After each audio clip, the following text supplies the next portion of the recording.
कसडोल विकास खंड के प्राथमिक कृषि साख सहकारी समिति पीसीद में रखा धान भीगकर आधे से ज्यादा सड़कर बर्बाद हो चुका है। आपको बता दें कि वित्तीय वर्ष 2020-21 में प्राथमिक कृषि साख सहकारी समिति पीसीद में समर्थन मूल्य में धान की खरीदी 31 जनवरी तक किया गया था, लेकिन समिति से धान का उठाव होने में देरी हुई, जिसके चलते समिति में रखा धान भीगकर फंगस लग चुका है या फिर सड़ चुका है। वहीं प्राथमिक कृषि साख सहकारी समिति पीसीद के समिति प्रबंधक चंद्र भानु वर्मा का कहना है कि समिति में जाम पड़े धान को उठाव कराने के लिए उच्च अधिकारियों से मौखिक रूप से लगातार निवेदन किया गया था, लेकिन शासन स्तर पर ही समिति में धान का उठाव होने में देरी हुआ, जिसके चलते आज बर्बाद हो चुका है धान। निश्चित तौर पर इस साल जो राज्य सरकार के उदासीनता के कारण जो समय में उठाव किया जाना था वो आज तक नहीं हो पाया है और बीच में बहुत सारे बरसात हुए हैं। इससे सभी समितियों को बहुत सारे नुकसान उठानी पड़ी है और जिसके कारण समितियों में जो ब्याज अनुदान का जो पैसा मिलता है, जिससे हम लोग कर्मचारियों का पेंशन भुगतान करते हैं, उसमें बहुत सारे पैसा नहीं होने के कारण समितियों के कर्मचारियों को 2-2 माह 3-3 माह का वेतन भुगतान नहीं कर पाए हैं। और आप समिति के उच्च पद पर आसीन उपाध्यक्ष हैं, आपसे जानना चाहेंगे क्या समिति में ऐसी सुचारू रूप से व्यवस्था थी कि उसमें समिति खोला जा सके?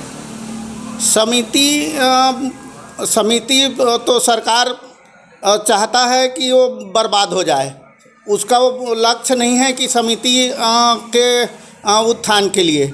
समिति में अभी नहीं उठाव के कारण किसानों को अभी बीज नहीं मिल रहा है और जो किसान भाई अपने घरेलू खर्चा के लिए समिति से लोन लेते हैं, कृषि लोन, जो अभी 3 माह हो गया है और ये अभी मिल नहीं पा रहे हैं।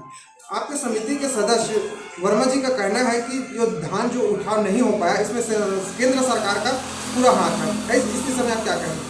केंद्र सरकार की इसमें कोई हाथ नहीं है।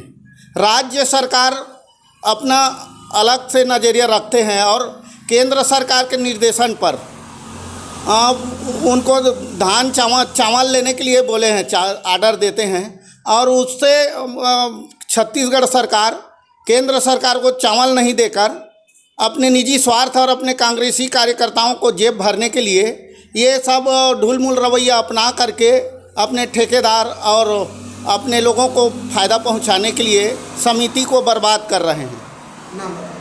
नाम कृष्ण कुमार पटेल, समिति उपाध्यक्ष साख सहकारी समिति। पे मैं ये कहना चाहता हूँ, केंद्र सरकार जिम्मेदारी है कि धान को ले नहीं रहा है और उनका जिम्मेदारी तो केंद्र सरकार के ऊपर है।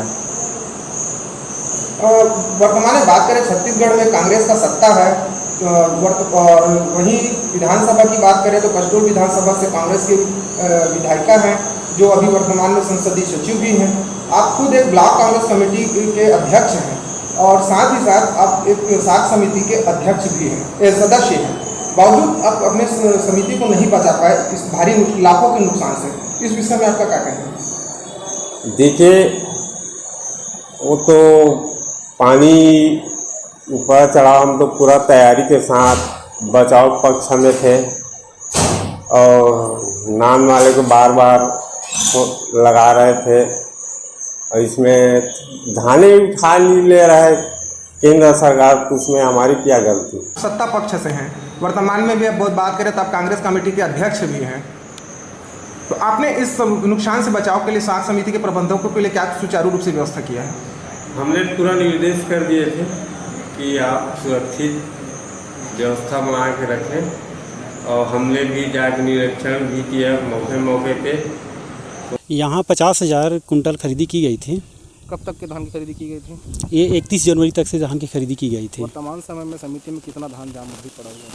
अभी वर्तमान समय में समिति में 4600 कट्टे जो है अभी शेष है आज अभी के डेट में। अच्छा, तो समिति से धान का उठाव कब शुरू हुआ?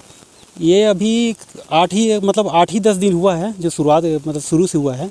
वैसे मेरे पास यहाँ पर 22,000 कुंटल धान थी यहाँ पर। अच्छा, तो वर्तमान में कितना 1000 कुंटल से धान होगा?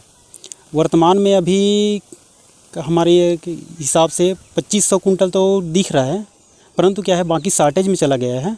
कितना नुकसान समिति को हुआ? शार्टेज में कैसे धान गया?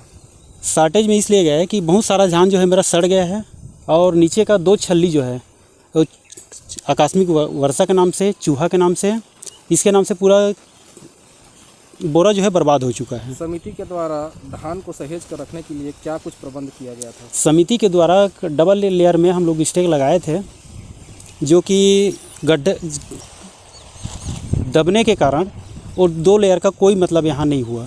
आप देख सकते हैं कि पानी पूरा भरा हुआ है। देखिए, पहला साल है समिति का जी। आपके द्वारा समिति में फड़ निर्माण को लेकर कभी अपने उच्च अधिकारियों से बात की गई थी कि यहाँ सही तरीके से स्टेक का निर्माण नहीं किया गया है? इस साल क्या है, पहला साल है, तो पहला साल में आनंद फानन में तो अधिकारियों से मेरे को ये निर्देश मिला कि वहाँ पर धान खरीदी के अंदर खोलना है और वहीं पर खरीदी किया जाना है करके। अब समिति को कितने लाख का नुकसान हो सकता है इससे? अब समिति को कम से कम 25 से 30 लाख रुपए का